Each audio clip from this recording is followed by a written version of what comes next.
ವಿದ್ಯಾರ್ಥಿಗಳೇ, ಜೂನ್ 2021ರಲ್ಲಿ ನಡೀತಕ್ಕಂಥ SLC ಪರೀಕ್ಷೆಯಲ್ಲಿ ಮಾದರಿ ಪ್ರಶ್ನೆ ಪತ್ರಿಕೆ 2ರಲ್ಲಿ 36ನೇ ನೋಡೋಣ. 35 ತನಕ ಕೂಡ ನೋಡಿದ್ದೀನಿ. ಈಗ ನೆಕ್ಸ್ಟು 36ರಲ್ಲಿ ಬರ್ತಕ್ಕಂಥದ್ರಲ್ಲಿ ಏನಿದೆ, ಇದು ಕ್ಷೇತ್ರ ಗಣಿತಕ್ಕೆ ಅಥವಾ ಮೇಲ್ಮೈ ವಿಸ್ತೀರ್ಣ ಮತ್ತು ಘನಫಲಗಳಿಗೆ ಸಂಬಂಧಪಟ್ಟಿರ್ತಕ್ಕಂಥದ್ದು. ಚಿತ್ರದಲ್ಲಿ ತೋರಿಸಿರುವಂತೆ ಸಮಾನ ಆದ ತ್ರಿಜ್ಯವುಳ್ಳ ಒಂದು ಶಂಕುವನ್ನು ಒಂದು ಅರ್ಧಗೋಳಾಕೃತಿಯ ಮೇಲೆ ಜೋಡಿಸಿ ಒಂದು ಆಟಿಕೆಯನ್ನು ಮಾಡಲಾಗಿದೆ. ಶಂಕುವಿನ ಭಾಗದ ವ್ಯಾಸವು 6 ಸೆಂಟಿಮೀಟರ್ ಮತ್ತು ಎತ್ತರ 4 ಸೆಂಟಿಮೀಟರ್ ಆದಾಗ ಈ ಆಟಿಕೆಯ ಮೇಲ್ಮೈ ವಿಸ್ತೀರ್ಣವನ್ನು ಕಂಡುಹಿಡಿಯಿರಿ ಅಂತ ಕೇಳಿದ್ದಾನೆ. ಟೋಟಲ್ ಆಗಿರ್ತಕ್ಕಂಥದ್ದು 2 ಭಾಗ ಇದೆ. ಒಂದು ಇದು ಅರ್ಧಗೋಳ ಇರ್ತಕ್ಕಂಥದ್ದು, ಇನ್ನೊಂದು ಮೇಲ್ಭಾಗ ಇರತಕ್ಕಂಥದ್ದು ಶಂಕು ಇದೆ. ಇವೆರಡನ್ನು ಸೇರಿಸಿಬಿಟ್ಟು ಒಂದು ಆಟಿಕೆಯನ್ನು ಮಾಡಲಾಗಿದೆ. ಶಂಕುವಿನ ಭಾಗದ ವ್ಯಾಸ ಅಂದರೆ ಟೋಟಲ್ ಆಗಿ ABಯ ವ್ಯಾಸ ಇರ್ತಕ್ಕಂಥದ್ದು 6 ಸೆಂಟಿಮೀಟ್ರ್ ಇದೆ ಮತ್ತು ಎತ್ತರ ಇರ್ತಕ್ಕಂಥದ್ದು 4 ಸೆಂಟಿಮೀಟ್ರ್ ಇದೆ. ಈ ಆಟಿಕೆಯ ಟೋಟಲ್ ಆಗಿರ್ತಕ್ಕಂಥ ಇಷ್ಟು ಕೂಡ ವಿಸ್ತೀರ್ಣ ಎಷ್ಟು ಅಂತ ಕೇಳಿದ್ದಾನೆ. ಇಲ್ಲಿ ಆಟಿಕೆಯ ಮೇಲ್ಮೈ ವಿಸ್ತೀರ್ಣ ತಗೋಬೇಕಾದ್ರೆ ನಾವು ಎರಡನ್ನು ತಗೋಬೇಕು. ಒಂದು ಅರ್ಧಗೋಳದ್ದು, ಒಂದು ಶಂಕುವನ್ನು. ಇವೆರಡನ್ನು ಕೂಡಿಬಿಟ್ರೆ ನಮಗೆ ಟೋಟಲ್ ಆಗಿರ್ತಕ್ಕಂಥ ಆಟಿಕೆಯ ಮೇಲ್ಮೈ ವಿಸ್ತೀರ್ಣ ಸಿಗುತ್ತೆ. ಒಂದೊಂದನ್ನೇ ನೋಡ್ಕೊಳ್ತಾ ಹೋಗೋಣ. ಈಗ ಆಟಿಕೆಯ ಮೇಲ್ಮೈ ವಿಸ್ತೀರ್ಣವನ್ನು ತಗೋಬೇಕಾದ್ರೆ ನೋಡಿ, ಶಂಕುವನ್ನು ತಗೊಂಡ್ರೆ ಶಂಕುವಿನಲ್ಲಿ ಕೊಟ್ಟಿರ್ತಕ್ಕಂಥದ್ದು ಏನಿದೆ, D ಬೆಲೆ ಕೊಟ್ಟಿದ್ದಾನೆ, 6 ಸೆಂಟಿಮೀಟ್ರ್ ಇದೆ. ಅದನ್ನು ತ್ರಿಜ್ಯಕ್ಕೆ ಮಾಡಿಕೊಂಡ್ರೆ dr/2 is equal to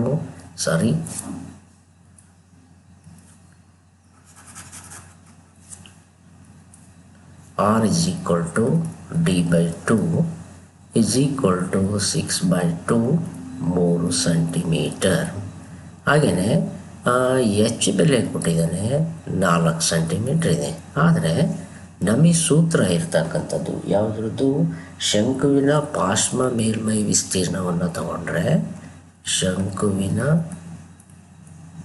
ಪಾರ್ಶ್ವ ಮೇಲ್ಮೈ ವಿಸ್ತೀರ್ಣ ಏನು ಬರುತ್ತೆ, πr/l. ಇಲ್ಲಿ H ಇದೆ, R ಇದೆ, ಆದರೆ L ಇದೆ. L ಇಲ್ಲ ನಮ್ಮ ಅದರಲ್ಲಿ. Lನ್ನು ಕಂಡುಹಿಡಿಬೇಕು ಅಂತಂದು ಹೇಳಿದರೆ ಇಲ್ಲಿರ್ತಕ್ಕಂಥದ್ದು ಯಾವುದು, COB ಅಂತ ಬೇಕಾದರೆ ಇಟ್ಕೊಳ್ಳೋಣ. COB ತ್ರಿಭುಜ ತಗೊಂಡ್ರೆ ಇದು ಏನಾಗುತ್ತೆ, 90 ಡಿಗ್ರಿ ಆಗುತ್ತೆ. ಇದು 90 ಡಿಗ್ರಿ ಆದರೆ ಪೈಥಾಗೊರಸ್ಸಿನ ಪ್ರಮೇಯ ಪ್ರಕಾರ ನಮಗೆ BC ಅಂತಕ್ಕಂಥದ್ದು L ಓರೆ ಎತ್ತರ. ಈ ಓರೆ ಎತ್ತರವನ್ನು ಕಂಡುಹಿಡ್ಕೋಬೋದು. CO ಎತ್ತರ 4 ಸೆಂಟಿಮೀಟ್ರು, OB ಎತ್ತರ 3 ಸೆಂಟಿಮೀಟ್ರು, BC ಎತ್ತರ L. ಇದನ್ನು ತಗೊಂಡು ಮಾಡ್ಬೋದು. ಇಲ್ಲ ಅಂದರೆ ನಮಗೆ ಶಂಕುವಿನ ಪಾರ್ಶ್ವ ಮೇಲ್ಮೈ ವಿಸ್ತೀರ್ಣದಲ್ಲಿ L ಬೆಲೆಯನ್ನು ಕಂಡುಹಿಡಿಯೋದಕ್ಕೆ ಒಂದು ಅದೇ ರೀತಿಯಾಗಿರ್ತಕ್ಕಂಥ L² is equal to H² plus R². ಈ ರೀತಿಯಾಗಿರ್ತಕ್ಕಂಥ ನೇರವಾಗಿರ್ತಕ್ಕಂಥ ಸೂತ್ರನೂ ಕೂಡ ಇದೆ. ಇದನ್ನು ಉಪಯೋಗಿಸ್ಕೊಂಡು ನಾವು Lನ ಬೆಲೆಯನ್ನು ಕಂಡುಹಿಡಿಬೋದು. ಇಲ್ಲ ಪೈಥಾಗೊರಸ್ಸಿನ ಪ್ರಮೇಯ ಕಂಡುಹಿಡ್ಕೊಂಡು ಮಾಡ್ಬೋದು. ಎರಡೂ ಕೂಡ ಒಂದೇ. ಈಗ ನಾವು ಇಲ್ಲಿ L ಬೆಲೆ ಬೇಕಿರೋದ್ರಿಂದ L² H² ಗೊತ್ತಿದೆ, 4² R² ಗೊತ್ತಿದೆ, 3² 4 4 16 ಪ್ಲಸ್ 3 3 9 is equal to 25 ಆಯಿತು. L is equal to √25 plus or minus ಇದೆ, ಆದರೆ ನಮಗೆ ಪ್ಲಸ್ ಬೇಕಿರೋದ್ರಿಂದ 5 ಸೆಂಟಿಮೀಟರ್ L ಬೆಲೆ ಸಿಕ್ತು ನಮಗೆ. πr ಬೆಲೆ ಆಯಿತು. ಹಾಗೆಯೇ ಅರ್ಧಗೋಳಕ್ಕೆ ತಗೊಂಡ್ರೆ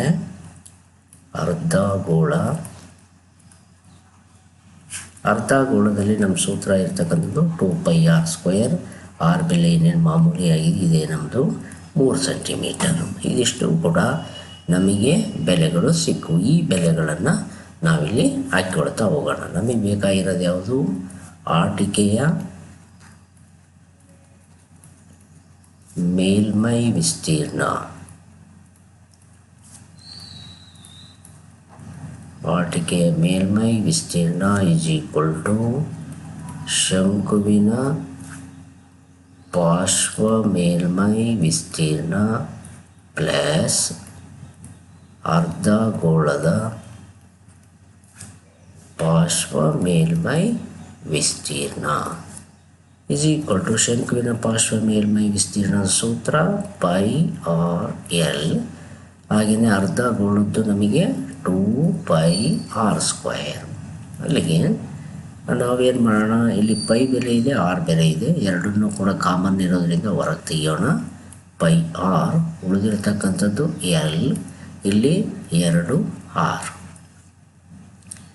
ನೆಕ್ಸ್ಟು ನಮಗೇನು ಸಿಗುತ್ತೆ, ಪೈ ಬೆಲೆಗೆ ಗೊತ್ತಿದೆ ನಿಮಗೆ, 22/7 ಇಂಟು ಆರ್ 3. ಎಲ್ ಬೆಲೆ ಈಗ ತಾನೇ ಕಂಡುಹಿಡ್ಕೊಂಡಿದ್ದೀವಿ 5 + 2 ಇಂಟು 3. ಅಲ್ಲಿಗೇನಾಗುತ್ತೆ, ನಮ್ಮ ಬೆಲೆ ಬರ್ತಕ್ಕಂಥದ್ದು 22/7 into 3 into 5 + 2 3 6 is equal to 22/7 into 3 into 5 + 6 ಅಂದರೆ 11. 22/7 ಇಂಟು 11 33. ಅಲ್ಲಿಗೆ 22 ಇಂಟು 33 ಗುಣಿಸಿಬಿಟ್ರೆ ನಮಗೆ ಬರ್ತಕ್ಕಂಥದ್ದು 726 / 7 ಆಯಿತು. ಇದನ್ನು 7ರಿಂದ ನಮಗೆ ಭಾಗಿಸಿದರೆ ನಮಗೆ ಬರ್ತಕ್ಕಂಥದ್ದು 103.71 ಚದುರ ಸೆಂಟಿಮೀಟರ್. ಇದು ನಮ್ಮದು ಯಾವುದ್ರದ್ದು, ಆಟಿಕೆಯ ಪಾರ್ಶ್ವ ಮೇಲ್ಮೈ ವಿಸ್ತೀರ್ಣ. ಆಟಿಕೆಯ ಪಾರ್ಶ್ವ ಮೇಲ್ಮೈ ವಿಸ್ತೀರ್ಣ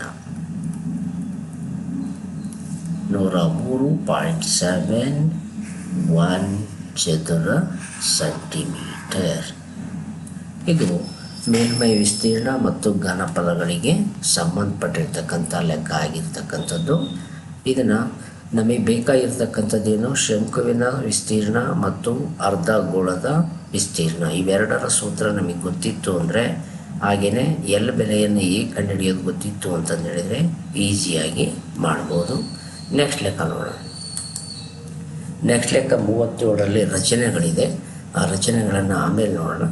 ಅದರಲ್ಲಿ 38ನೇ ಕ್ವಶನ್ನಲ್ಲಿ ಮೂಲ ಸಮಾನುಪಾತತೆಯ ಪ್ರಮೇಯವನ್ನು ನಿರೂಪಿಸಿ ಮತ್ತು ಸಾಧಿಸಿ ಅಂತ ಕೊಟ್ಟಿದ್ದಾನೆ. ಮೂಲ ಪ್ರಮೇಯ ಸಮಾನುಪಾತತೆ ಅಂತಂದೇಳಿದರೆ ತೇಲ್ಸನ ಪ್ರಮೇಯ ಅಂತಂದೇಳಿ ಅರ್ಥ. ಇದರಲ್ಲಿ ನಿರೂಪಣೆ ಮತ್ತು ಸಾಧನೆ ಎರಡನ್ನೂ ಕೂಡ ತಗೋಬೇಕು. ಫಸ್ಟ್ ಒಂದು ನಿರೂಪಣೆಯನ್ನು ತಗೊಳ್ಳೋಣ. ನಿರೂಪಣೆ ತಗೊಂಡ್ರೆ ತ್ರಿಭುಜದ 2 ಬಾಹುಗಳನ್ನು 2 ವಿಭಿನ್ನ ಬಿಂದುಗಳಲ್ಲಿ ಛೇದಿಸುವಂತೆ ಒಂದು ಬಾಹುವಿಗೆ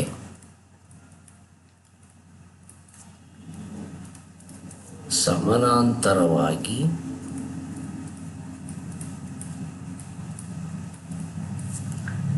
ಎಳೆದ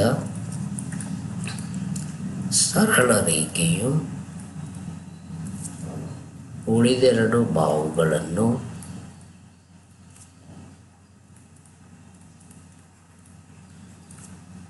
ಸಮಾನುಪಾತದಲ್ಲಿ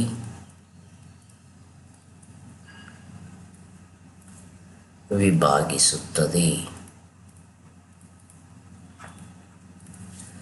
ಇದು ನಮ್ಮದು ಮೂಲ ಸಮಾನುಪಾತತೆ ಅಥವಾ ತೇಲ್ಸನ ಪ್ರಮೇಯಕ್ಕೆ ಸಂಬಂಧಪಟ್ಟಿರ್ತಕ್ಕಂಥದ್ದು. ಇಲ್ಲಿ ತ್ರಿಭುಜದ 2 ಬಾಹುಗಳನ್ನು ಅಂದರೆ ಒಂದು ತ್ರಿಭುಜವನ್ನು ಬರ್ಕೊಳ್ಳೋಣ. ತ್ರಿಭುಜವನ್ನು ತಗೊಂಡಿದ್ದೀವಿ. ಈ ತ್ರಿಭುಜದಲ್ಲಿ 2 ವಿಭಿನ್ನ ಬಿಂದುಗಳಲ್ಲಿ, ಅಂದರೆ ಇಲ್ಲಿ ಉದಾಹರಣೆಗೆ ನಾವು ತಗೊಳ್ಳೋದಾದರೆ ಇದನ್ನು ನಾನು ಎ ಬಿ ಸಿ ಅಂತ ಇಟ್ಕೊಳ್ತೀನಿ. ಎ ಬಿ ಮತ್ತು ಎ ಸಿ ಎರಡು ಬಾಹುಗಳಿದ್ದಾವೆ, ಪಿ ಸಿ ಇದೆ. ಇಲ್ಲಿ ಎರಡು ವಿಭಿನ್ನ ಬಿಂದುಗಳು ಅಂದರೆ ಎ ಬಿಯ ಮೇಲೆ ಒಂದು ಬಿಂದು, ಎ ಸಿಯ ಮೇಲೆ ಒಂದು ಬಿಂದುವನ್ನು ಗುರುತಿಸಿಬಿಟ್ಟು ಈ ಬಿ ಸಿಗೆ ಸಮಾಂತರವಾಗಿ ಒಂದು ಬಾಹುವನ್ನು ಎಳಿಬೋದು, ಅಥವಾ ಈ ಕಡೆನಾದರೂ ಎಳಿಬೋದು, ಈ ಕಡೆನಾದರೂ ಎಳಿಬೋದು, ನೀವು ಯಾವ ಭಾಗದಲ್ಲಾದರೂ ಎಳಿಬೋದು. ಆದರೆ ಎರಡು ವಿಭಿನ್ನ ಬಿಂದುಗಳಲ್ಲಿ ಛೇದಿಸುವಂತೆ ಒಂದು ಬಾಹುಗೆ ಸಮಾಂತರವಾಗಿ ಎಳೆದ ಸರಳ ರೇಖೆಯು ಉಳಿದೆರಡು ಬಾಹುಗಳನ್ನು ಸಮಾನುಪಾತದಲ್ಲಿ ವಿಭಾಗಿಸುತ್ತೆ. ಈಗ ನಾನೇನು ಮಾಡ್ತೀನಿ, ಒಂದು ರೇಖೆಯನ್ನು ಸಮಾಂತರವಾಗಿ ಅಂದರೆ ಬಿ ಸಿಗೆ ಸಮಾಂತರವಾಗಿ ಹೇಳ್ಕೊಡ್ತೀನಿ. ಆ ರೇಖೆ ನನಗೆ ಎಲ್ ರೇಖೆ ಆಗಿರಲಿ. ಈ ವಿಭಿನ್ನ ಬಿಂದುಗಳೇನಿದಾವೋ ಅವು ಡಿ ಅಂತ ಇಟ್ಕೊಳ್ಳೋಣ, ಇದನ್ನು ಇ ಅಂತ ಇಟ್ಕೊಳ್ಳೋಣ. ಈ ಡಿ ಮತ್ತು ಈ ಬಿಂದುಗಳು ಎ ಬಿಯ ಮೇಲಿದೆ, ಎ ಸಿಯ ಮೇಲಿದೆ. ಆಗ ನಮಗೆ B C parallel to D ಆಗಿರ್ತಕ್ಕಂಥದ್ದು. ಈಗ ಇದನ್ನು ಕೊಟ್ಟಿರ್ತಕ್ಕಂಥದ್ದನ್ನು ಹೇಗೆ ಸಾಧನೆ ಮಾಡೋದು ಅಂತ ನೋಡೋಣ. ಫಸ್ಟ್ ಒಂದು ಕೊಟ್ಟಿರ್ತಕ್ಕಂಥ ಅಂಶವನ್ನು ತಗೊಳ್ಳೋದಾದರೆ, ದತ್ತ ತ್ರಿಭುಜ ಎ ಬಿ ಸಿಯಲ್ಲಿ B C parallel to D ಆಗಿದೆ. ಏನು ಸಾಧನೆ ಮಾಡಬೇಕು ನಾವು? ಸಾಧನೆಯ ತಗೊಂಡ್ರೆ ಎಳೆದಿರ್ತಕ್ಕಂಥ ಸರಳ ರೇಖೆ ಉಳಿದೆರಡು ಬಾಹುಗಳನ್ನು ಅಂದರೆ ಎ ಬಿ ಮತ್ತು ಎ ಸಿ ಬಾಹುಗಳನ್ನು ಸಮಾನುಪಾತದಲ್ಲಿ ವಿಭಾಗಿಸುತ್ತೆ. ಅಂದರೆ A D by B D, A D by B D is equal to A E by C ಅಥವಾ ಇ ಸಿ, ಎರಡರಲ್ಲಿ ಯಾವುದಾದ್ರೂ ತಗೋಬೋದು. ಇದು ಕೊಟ್ಟಿರ್ತಕ್ಕಂಥದ್ದು. ಆದರೆ ಇರ್ತಕ್ಕಂಥ ಸಿದ್ಧಾಂತದಿಂದ ನಾವು ಅನುಪಾತ ಇರೋದರಿಂದ ಇದನ್ನು ನಾವು ನೇರವಾಗಿ ತೊಗೊಳಕ್ಕೆ ಬರಲ್ಲ. ಅದಕ್ಕೇನು ಮಾಡೋಣ, ಅನುಪಾತಕ್ಕೆ ವಿಸ್ತೀರ್ಣವನ್ನು ತೊಗೊಳ್ಳೋಣ. ಅಂದರೆ ತ್ರಿಭುಜದ ವಿಸ್ತೀರ್ಣವನ್ನು ತಗೊಂಡ್ರೆ ನಮಗೆ ಬರುತ್ತೆ. ತ್ರಿಭುಜದ ವಿಸ್ತೀರ್ಣ ಅಂದ ತಕ್ಷಣವೇ ನಮಗೆ ತ್ರಿಭುಜದ ವಿಸ್ತೀರ್ಣ ಈಕ್ವಲ್ ಏನಾಗುತ್ತೆ, ಹಾಫ್ ಪಾದ ಇಂಟು ಎತ್ತರ ಆಗುತ್ತೆ. ನಮಗೆ ಪಾದ ಏನೋ ಸಿಗುತ್ತೆ, ಆದರೆ ಎತ್ತರ ಸಿಗಲ್ಲ. ಅದರಿಂದ ರಚನೆಯನ್ನು ಮಾಡಿಕೊಳ್ಳೋಣ. ರಚನೆ ಏನು ಮಾಡ್ತೀನಿ ನಾನಿಲ್ಲಿ ಅಂತಂದು ಹೇಳಿದರೆ, ರಚನೆಯನ್ನು ತಗೊಳ್ಳೋದಾದರೆ ಬಿ ಇಂದ ಇಗೆ ಒಂದು ರೇಖೆಯನ್ನು ಹೇಳ್ಕೊಡ್ತೀನಿ. ಹಾಗೆಯೇ ಸಿ ಇಂದ ಡಿಗೆ ಒಂದು ಹೇಳ್ಕೊಡ್ತೀನಿ. ನೆಕ್ಸ್ಟ್ ಮಂತ್ ಈ ಎ ಬಿಗೆ ಲಂಬವಾಗಿ ಒಂದು ರೇಖೆಯನ್ನು ಹೇಳ್ಕೊಡ್ತೀನಿ. ಯಾವುದನ್ನು? ಇಲ್ಲಿದ್ದ ಒಂದು ರೇಖೆಯನ್ನು ಹೀಗೆ ಎ ಸಿಗೆ ಲಂಬವಾಗಿ ಒಂದು, ಅಲ್ಲಿಗೆ ಇದು ಲಂಬ, ಇದು ಲಂಬ ಆಯಿತು. ಅಲ್ಲಿಗೆ ಇದನ್ನು ಎಲ್ ಮತ್ತು ಎಮ್ ಅಂತ ಇಟ್ಕೊಂಡಿದ್ದೀನಿ. ಈಗ ನಾನು ಏನೇನು ರಚನೆ ಮಾಡ್ಕೊಂಡಿದ್ದೀನೋ ಅದನ್ನು ನಾನು ಬರ್ಕೊಳ್ತೀನಿ. ಬಿ ಸಿ ಡಿಯನ್ನು ಸೇರಿಸಿದೆ. ಹಾಗೆಯೇ E L perpendicular to A B, ಹಾಗೆಯೇ D M perpendicular to A ಸಿಯನ್ನು ರಚಿಸಿದೆ. ಇದಿಷ್ಟು ರಚನೆಯನ್ನು ಮಾಡಿಕೊಂಡಿದ್ದೀವಿ. ಈಗ ನನಗೆ ತ್ರಿಭುಜದ ವಿಸ್ತೀರ್ಣದ ಪ್ರಕಾರ ಪಾದ ಮತ್ತು ಎತ್ತರ ಎರಡು ಸಿಕ್ತು. ಅಂದರೆ ಎ ಡಿ ಇ ತಗೊಂಡ್ರೆ ಎ ಡಿ ಇ ತ್ರಿಭುಜದಲ್ಲಿ ಎ ಡಿ ಪಾದ ಆಗುತ್ತೆ, ಇ ಎಲ್ ಎತ್ತರ ಆಗುತ್ತೆ. ಹಾಗೆಯೇ ಈ ಕಡೆ ತಗೊಂಡ್ರೆ ಎ ಡಿ ಇ ತ್ರಿಭುಜದಲ್ಲಿ ಡಿ ಎಮ್ ಎತ್ತರ ಆಗುತ್ತೆ, ಎ ಇ ಪಾದ ಆಗುತ್ತೆ. ಆದರೆ ಬಿ ಡಿ ತಗೋಬೇಕಾದ್ರೆ ನಾನು ಬಿ ಡಿ ಇ ಇದನ್ನು ತಗೊಂಡ್ರೆ, ಈಗ ಉದಾಹರಣೆಗೆ ನೀವು ನೋಡಿರ್ಬೋದು, ಈ ಥರ ನಾವು ತ್ರಿಭುಜವನ್ನು ತಗೊಂಡ್ರೆ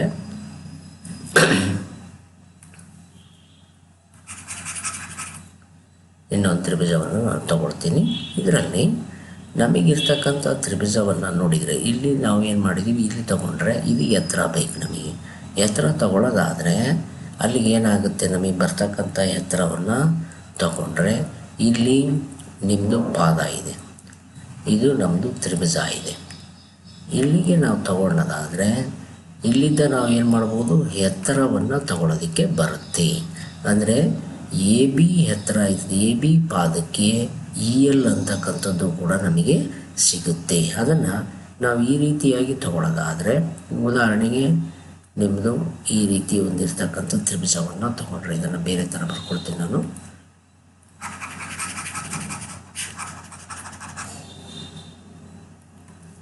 ನೀವು ಇದು ಒಂದು ತ್ರಿಭುಜ ಇದೆ. ಈ ತ್ರಿಭುಜಕ್ಕೆ ತಗೊಂಡಾಗ ಇದರ ಎತ್ತರ ಅಂದರೆ ಇಲ್ಲಿ ಎತ್ತರ ಬರುತ್ತೆ ತಾನೇ, ಇದನ್ನು ತಗೊಳ್ಳೋದಾದರೆ ಆವಾಗ ನಾವು ಈ ಏನಿದೆಯೋ ಈ ಬಾಹುವನ್ನು ಎತ್ತರಕ್ಕೆ ತಗೋಬೋದು. ಅದೇ ರೀತಿಯಾಗಿ ಬಿ ಡಿ ಇ ತ್ರಿಭುಜ ತಗೊಂಡಾಗ ಇ ಎಲ್ ಎತ್ತರ ಬರುತ್ತೆ. ಹಾಗೆಯೇ ಬಿ ಡಿ ಇ ಸಿ ತ್ರಿಭುಜ ತಗೊಂಡ್ರೆ ಡಿ ಎಮ್ ಅಂತಕ್ಕಂಥದ್ದು ಎತ್ತರ ಸಿಗುತ್ತೆ. ಗೊತ್ತಾಗಿದೆ ಅಂದ್ಕೊಳ್ತೀನಿ. ನೆಕ್ಸ್ಟ್ ನಾನು ಬರ್ಕೊಳ್ತೀನಿ. ಸಾಧನೆ ತ್ರಿಭುಜ ಎ ಡಿ ಇಯ ವಿಸ್ತೀರ್ಣ = ಅರ್ಧ ಪಾದ ಇಂಟು ಎತ್ತರ. ಅಲ್ಲಿ ಪಾದ ತಗೊಂಡ್ರೆ ಎ ಡಿ, ಎತ್ತರ ತಗೊಂಡ್ರೆ ಇ ಎಲ್. ಇದನ್ನು 1 ಅಂತ ಇಟ್ಕೊಳ್ಳೋಣ. ಅದೇ ರೀತಿಯಾಗಿ ಕೆಳಗಡೆ ತ್ರಿಭುಜ ಡಿ ಬಿ ಇಯ ವಿಸ್ತೀರ್ಣ ತಗೊಂಡ್ರೆ ಇದರಲ್ಲೂ ಕೂಡ ಅರ್ಧ ಪಾದ ಇಂಟು ಎತ್ತರ ತಗೊಂಡ್ರೆ ಆಫ್. ಪಾದ ಏನಾಗುತ್ತೆ ನಮಗೆ ಬಿ ಡಿ ಬರುತ್ತೆ. ಹಾಗೆಯೇ ಎತ್ತರ ಸೇಮ್ ಬರುತ್ತೆ ಇ ಎಲ್. ಯಾಕೆಂದರೆ ಒಂದೇ ಎತ್ತರ ನಮಗೆ ಇಲ್ಲಿ ಸಿಗ್ತಕ್ಕಂಥದ್ದು. ಇದಕ್ಕೆ ಯಾವುದು ಎತ್ತರ ಬರುತ್ತೋ ಅದೇ ಎತ್ತರನೇ ಸಿಗುತ್ತೆ. ನೆಕ್ಸ್ಟ್ ಬಂತು ಅಲ್ಲಿಗೆ ಇದನ್ನು 2 ಅಂತ ಇಟ್ಕೊಂಡ್ರೆ 1 ಮತ್ತು 2ರಿಂದ, ಅಂದರೆ ಎರಡನ್ನೂ ಕೂಡ ಅನುಪಾತಕ್ಕೆ ನಾವು ತಗೊಳ್ಳೋದಾದರೆ ತ್ರಿಭುಜ ಎ ಡಿ ಇಯ ವಿಸ್ತೀರ್ಣ ಡಿವೈಡೆಡ್ ಬೈ ತ್ರಿಭುಜ ಡಿ ಬಿ ಇಯ ವಿಸ್ತೀರ್ಣ = ಅರ್ಧ A D into E L divided by ಅರ್ಧ B D into E L. ಅಲ್ಲಿಗೆ ಏನಾಯಿತು, ಇ ಎಲ್ ಕ್ಯಾನ್ಸಲ್. ಹಾಗೆಯೇ ಅರ್ಧ ಅರ್ಧ ಕ್ಯಾನ್ಸಲ್. ಉಳಿತಕ್ಕಂಥದ್ದು A D by B D ಉಳಿತು. ಇದನ್ನು 3 ಅಂತ ಇಟ್ಕೊಳ್ತೀನಿ. ನೆಕ್ಸ್ಟ್ ಬಂತು ಈ ಕಡೆ ಸೈಡಿನ ತ್ರಿಭುಜ ತೊಗೊಂಡ್ರೆ ಬಲಗಡೆದನ್ನು ತೊಗೊಳ್ಳೋದಾದರೆ ಬಲಗಡೆದು ನನಗೆ ಏನು ಸಿಗುತ್ತೆ, ತ್ರಿಭುಜ ಅದೇ ಎ ಡಿ ಇ ವಿಸ್ತೀರ್ಣ ಬರುತ್ತೆ, ಆದರೆ ಪಾದ ಚೇಂಜ್ ಆಗುತ್ತೆ. ಅರ್ಧ ಪಾದ ಇಂಟು ಎತ್ತರ ಅರ್ಧ ಪಾದ. ನೋಡಿ ಇಲ್ಲಿ ತಗೊಳ್ಳೋದಾದರೆ ಎ ಡಿ ಇ ತಗೊಂಡ್ರೆ ಎ ಇ ಪಾದ ಬರುತ್ತೆ, ಡಿ ಎಮ್ ಎತ್ತರ ಆಗುತ್ತೆ.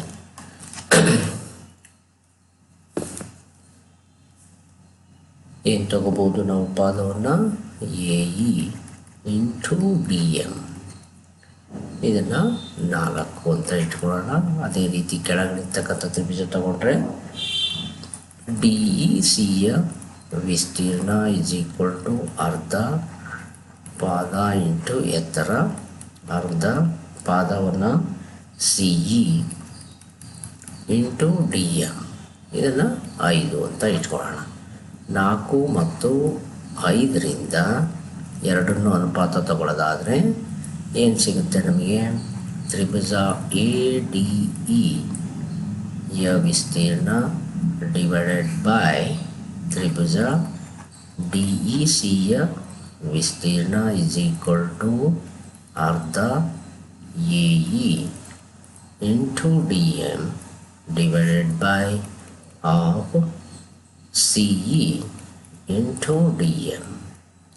ಅಲ್ಲಿಗೆ ನನಗೆ ಡಿ ಎಮ್ ಅರ್ಧ ಅರ್ಧ ಕ್ಯಾನ್ಸಲ್ ಆದರೆ ಉಳಿತಕ್ಕಂಥದ್ದು A E by C E ಉಳಿತು. ಇದನ್ನು 6 ಅಂತ ಇಟ್ಕೊಳ್ತೀನಿ.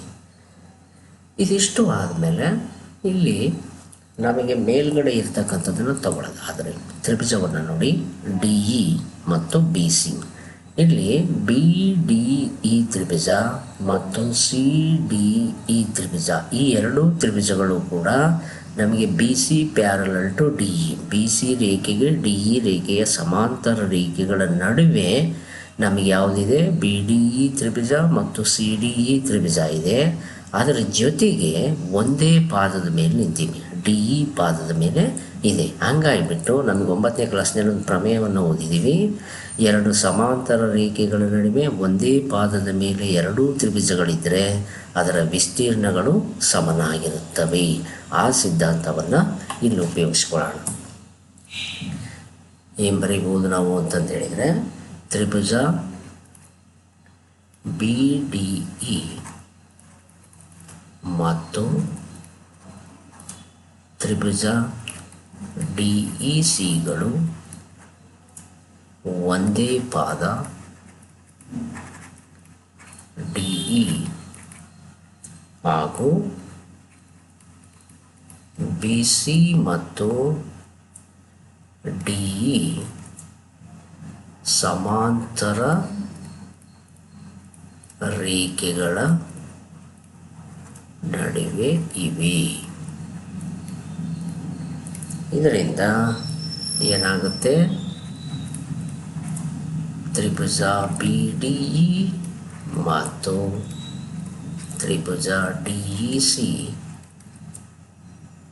ಸಿಯ ವಿಸ್ತೀರ್ಣ ಸಮ. ಅದರಿಂದ ನಮಗೆ ವಿಸ್ತೀರ್ಣ ಯಾವುದು ಬರುತ್ತೆ, ಡಿ ಬಿ ಇ ಅಥವಾ B D E is equal to ವಿಸ್ತೀರ್ಣ ಯಾವುದು ನಮ್ಮದು, ಡಿ ಇ ಸಿ. ತ್ರಿಭುಜ ನೆಕ್ಸ್ಟ್ ಬರ್ಕೊಡ್ತೀನಿ, ತ್ರಿಭುಜ ವಿಸ್ತೀರ್ಣ, ತ್ರಿಭುಜದ ವಿಸ್ತೀರ್ಣ ಯಾವುದು, ಬಿ ಡಿ ಇ.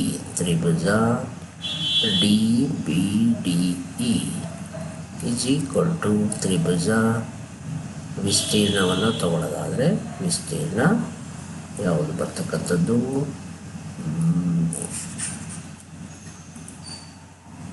ವಿಸ್ತೀರ್ಣ ತ್ರಿಭುಜ B D E is equal to ವಿಸ್ತೀರ್ಣ ತ್ರಿಭುಜ ಡಿ ಇ ಸಿ. ಇದನ್ನು 7 ಅಂತ ಇಟ್ಕೊಳ್ಳೋಣ. ಎರಡರ ವಿಸ್ತೀರ್ಣವನ್ನು ಒಂದಕ್ಕೊಂದು ಹಾಕಿಕೊಂಡಾಗ 3 ಮತ್ತು 6 ಮತ್ತು 7ರಿಂದ, ಅಂದರೆ ನಮಗೆ ಇಲ್ಲಿ ನೋಡಿ ಮೇಲ್ಗಡೆ ನಾವು ತಗೊಳ್ಳೋದಾದರೆ B D A D by B D ಇದೆ. ಹಾಗೆಯೇ ಮೇಲ್ಗಡೆ ತಗೊಂಡ್ರೆ ಕೆಳಗಡೆ ಇರ್ತಕ್ಕಂಥದ್ದು A E by C E ಇದೆ. ಹಾಗೆಯೇ ವಿಸ್ತೀರ್ಣ ಸಮನಾಗಿರೋದ್ರಿಂದ ಎ ಡಿ ಇ ಬದಲಿಗೆ ನಾವು ಡಿ ಇ ಸಿಯನ್ನು ಹಾಕ್ಕೊಂಡ್ರೆ ಇದ್ರದ್ದು, ಅಥವಾ ಮೇಲ್ಗಡೆ ಇರ್ತಕ್ಕಂಥ ವಿಸ್ತೀರ್ಣ ತಗೊಂಡ್ರೆ ಎರಡೂ ಕೂಡ ಸಮನಾಗ್ತವೆ. ಸಮನಾದಾಗ ಅವೆರಡರ ಅನುಪಾತ A D by B D is equal to A E by C E ಆಗ್ತಕ್ಕಂಥದ್ದು.